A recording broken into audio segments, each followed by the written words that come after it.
जागृत झालं पाहिजे। आता दीपावलीच्या निमित्तानं देखील इथं आता बाजारपेठ आहे, मी तुम्हाला सर्वांना विनंती करत, जो जो दीपावलीच्या निमित्तानं काही खरेदी करत एक लक्षात घ्या, ती खरेदी करत असताना आपला पैसा, आपली खरेदी आणि आपल्यातला जो नफा भेटल तो फक्त आणि फक्त हिंदू माणसालाच झाला पाहिजे। अशा प्रकारची दीपावली आपण प्रत्येकाने साजरी करा। काय कोणतरी दारा कुरवळतो ते सांगाल असं काही नसतं, ते खोटं असतं, पण आपल्याच खरेदीतनं आपल्याच माणसाची दीपावली चांगली साजरी झाली पाहिजे याची विचार आपण प्रत्येकाने सार्वजनिक करणं गरजेचं आहे। त्यांनी अतिशय चुकीचं विधान केलेलं आहे। आम्ही त्यांना कारणे दाखवा नोटीस पाठवणार आहोत।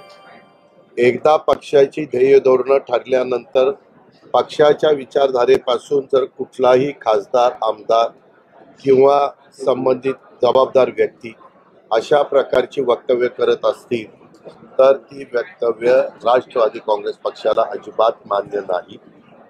ही भूमिका आमची कालही होती, आजही आहे, उद्याही राहील। शाहू फुले आंबेडकरांच्या विचारधारेने आम्ही पुढे चाललोय। खरं तर अरुण काका जगताप जोपर्यंत हयात होते तोपर्यंत सगळं तिथं सुरळीत होतं, परंतु आता काही लोकांना आता आपल्यावर जबाबदारी वाढलेली आहे। आपले वडिलांचं आपल्यावर छत्र राहिलेलं नाहीये, त्यावेळेस जबाबदारीनं आपण वागलं पाहिजे, बोललं पाहिजे।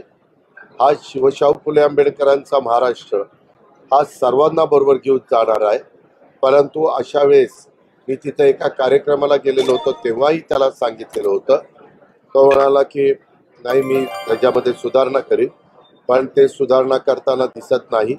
त्याच्यामुळं त्याची जी भूमिका आहे, त्याचे जे विचार आहेत ते पक्षाला अजिबात मान्य नाही आणि त्याच्यामुळं त्याला कारणे दाखवा। पढ़ते रहिए fight against criminal daily newspaper.